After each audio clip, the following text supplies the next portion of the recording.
You are welcome to the last part of the series titled God's Original Intentions for Marriage. In the part one, we made you aware of the three gifts God gifted man. First, his presence. To get the part one and two of these videos on our social media platforms and watch. In this part three, I have titled it The Roles Man and Woman Play in Marriage. The roles man and woman play in marriage. So God said, the man will live and cleave. Now that we have cleaved, we are now one. We are married. What should we do? And remember, before God created Eve, the woman, the man was there. So he is the head of the family. And that headship of the family is not the bossy kind of headship. It is the leadership kind of headship. So the man is the head of the home. Every marriage where the man is not the head of the home, that marriage will suffer troubles. Because the original intentions of God for marriage is that the man is the head of the family. And I'm explaining to you that that headship is not the bossy kind of headship, but the leadership kind of headship. If you tell me to define leadership in one word, I will say the leader is an inspirer. Every leader must inspire his followers to do what he wants them to do or to make them what he wants them to become. A leader takes his people to where they should be. So in the marriage, it is the man's responsibility to lead the family to their destination. In the eyes of God, in the original intentions of God, it is the man who marshal all things together to make sure the family is at peace. It is the leadership of the man that brings safety to the home.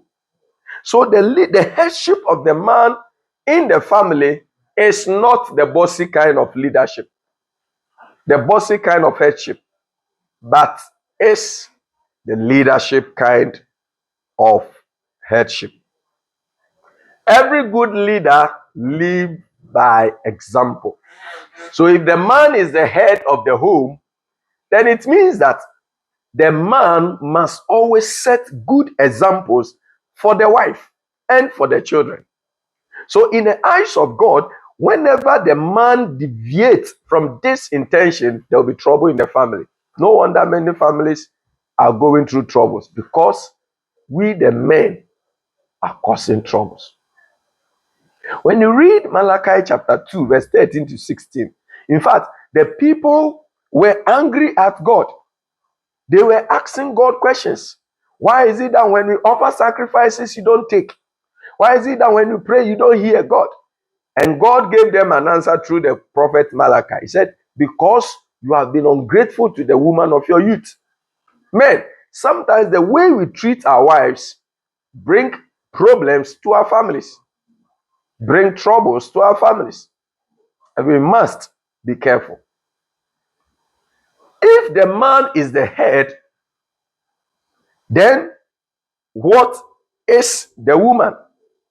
Don't forget, Bible said in Genesis chapter 2, verse 18, that I will make him a helpmeet, a helper that will meet his demands.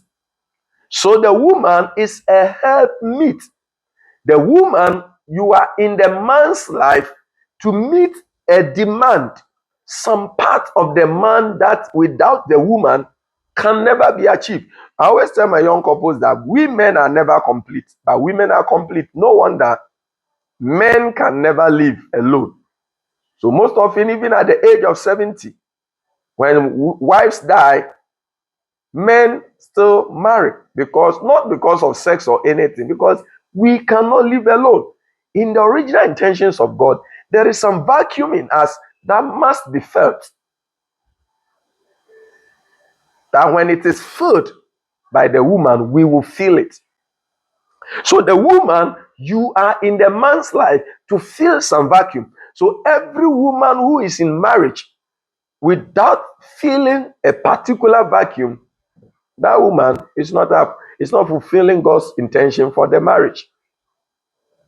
So I always tell my young couples that every woman must have that X factor, extra factor. There are a lot of women with big breasts like yours. There are a lot of women with big butts like yours. There are a lot of women who are fair like you. There are a lot of women who are dark like you. What makes you so special than all of them? And that is the extra factor that the man wants to see, that you are brought into his life to fill the gap. So now that we are married, as I am leading you, it is your duty to follow, and you are not following with empty hands. You are following with some extra factor. Some people will say, what are you bringing on the table? We are not talking of money. We are talking of something to fill the vacuum in the life of the man. It could be money. It could be it could be peace. It could be comfort. It could be anything that I cannot list. That when the man turn and look at you, he will have some comfort and say, without you, I would have been a dead man. And that is what God wants the woman to be. You see, when Adam saw Eve, he approved of her. Whilst he didn't know how God created Eve. But as soon as Adam saw Eve in the Genesis 2:23, he said, now this is the bone of my bone, flesh of my flesh. She shall be called woman. Adam affirmed the woman. And anytime that a woman enters into marriage and the woman comes in with that X factor, the extra factor, and that X factor is filling a vacuum, meeting the need of the man, always the man will approve of that woman. So what role should each of us play? Now that I am the head, I am leading. Now that you are the follower and you are helping me to achieve. Now, Bible said that the woman must submit and the man must love. In Ephesians chapter 5, verse 25 and 23, Bible said the man should love the woman as Jesus loved the church. And the standard of the love is as Jesus loved the church, not as some men love their wife, as Jesus loved the church. How did Jesus love the church? He loved the church so much that he gave his life for it. He loved the church so much that he gave his life for it. So the husband, your major duty is to love your wife. So what is love? John 3:16. For God so loved the world that he gave. He gave us his only. So to love is to give out your best without counting the cost. Give your wife your best. Make your wife understand that she is the best in your life. Consider her future. Secure her future. Protect her children. Secure them, love them, protect them. Not what some men are doing. And whenever this is being done, like Jesus did for the church, the woman's duty is to submit to the man. Remember, you are in there to help him. So you submit to the man. And this is how I interpret and explain submission. I divide it into two. I will come and give you a proper and a complete teachings on submission. But for the purposes of this, let me explain this aspect. It's two words, sub and mission. Sub and mission. So when Bible says submit to your own husband, it means that at every point in your marriage encountering your husband, there is a mission you want to achieve. Put that mission under, because serve is under. So put your mission under that of your husband. And once you do that, there is submission.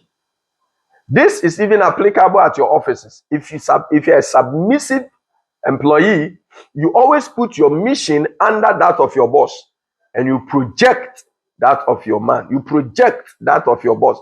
So for the Bible to say that the woman should be submissive to the husband, the Bible is teaching the woman to always put her mission under that of the husband's mission. Don't forget, when the husband's mission is achieved, you have also achieved your mission, because you are in there to help the man achieve his purpose. Because the duty of a woman is a help meet for the man.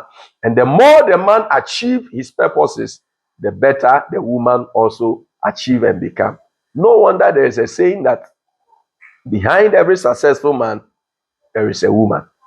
There is a woman because the woman is helping the man to achieve. And you can only help by submitting to the man. Brothers and sisters, this is the third part 3 of the series titled God's Original Intentions for Marriage. And in conclusion, Ecclesiastes 7 verse 29, this scripture runs through part 1, part 2, part 3. Marriages are suffering because of this quotation. Listen to it. He said, "This only have I seen, that God made me upright. God made men upright. God made women upright. God made us upright. But they have been searching out all sorts of inventions." All sorts of inventions. And the good news is, this only have I discovered. God made humankind upright, but they have sought many evil schemes. That's the King James. We are seeking evil schemes, evil inventions, and we are bringing those evil things into our marriages.